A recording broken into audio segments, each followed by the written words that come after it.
Hi, I'm Hargunpreet Kalra from Youth Culture, and today we're thrilled to welcome Kendra Brown, content creator and author of new book Small But Mighty: Why Earth's Tiny Creatures Matter. So welcome, Kendra, and thank you for being with us today. Hi, thank you so much for having me. I'm also thrilled to be here. So what is it, do you think, about writing that you love so much? Because you talked about how you got really into writing, but why did you stick with it? I think that when I was younger, it was the creativity and freedom of expression. It was a way for me to express myself, my feelings, my ideas, my imagination. I would say that the same thing is true now, although my specialty is nonfiction. So I do write about true things. However, I still think that it is a vessel for creativity and expression and my imagination. Even I do still really bring that into my writing. Yeah, I think that it's also about helping expand other people's minds, and helping them become curious and creative. I find it really wonderful to be able to use my writing as a way to help others maybe think about things a little bit differently, maybe expand their world a little bit. And I think that, that was something that, books and reading did for me when I was a kid, whether it was fiction, stories, poetry, or nonfiction as well. It really inspired me and opened my world. I grew up in a smaller place. I moved to Toronto later. And so I wasn't exposed to a lot. Most of the things that I learned about and the way that I was exposed to the world was through books and reading. So if I'm able to do the same for others, then that's amazing. And that's something that that's one of the reasons that I do love writing so much. It's great. I mean, it really is a great book. I read through it as soon as I got it. And I absolutely loved it. Like, the information is so digestible, and also we get to hear like a little bit of like your humor throughout it. Like, it's like the little light jokes that make it so much fun to read. I mean, I have my favorite pages. And like you're talking about that amazing message that this whole like book has about inspiring like youth and youth voices.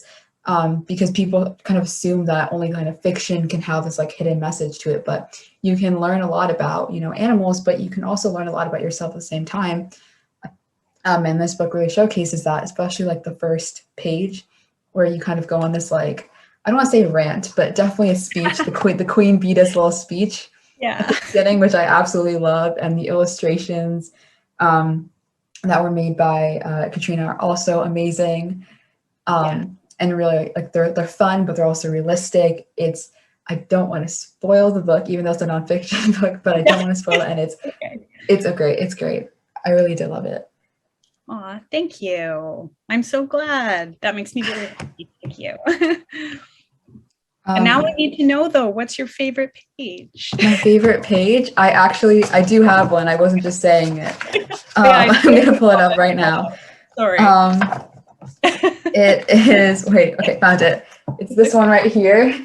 Oh. Yeah, I don't know. I think it's a mix of, because the illustration, I love how they have like the bee and the hummingbird together. I just love how all the illustrations, there's like a cartoon version, and then there's like the realistic version. It makes it really fun. But also the bottom description, I don't know why, I laughed so hard when I read this. It was like a little light joke, but it really made my day. It's a bee, it's a hummingbird. No, wait, it's a bee hummingbird. Aww. That was really cute.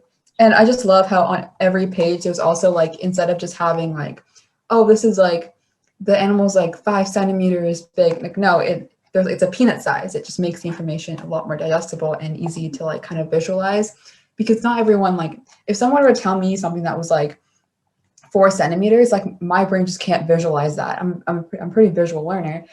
And I'm sure kids too, like, it might be hard for them to like kind of like to think of measurements in their head. So if they have something that they might like recognize, like an object in real life, it makes it a lot easier for them to kind of visualize what the creatures are like.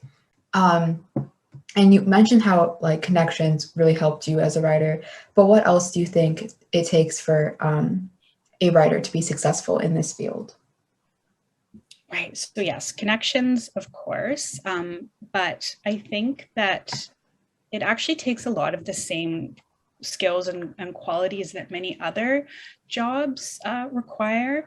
I think that passion, perseverance, and patience are really important, and lots of practice, like we were talking about before, the patience and the practice, right? Yeah, how we talked about you would never expect a surgeon or a mechanical engineer to just go in and do a job. And the same is true with being a writer.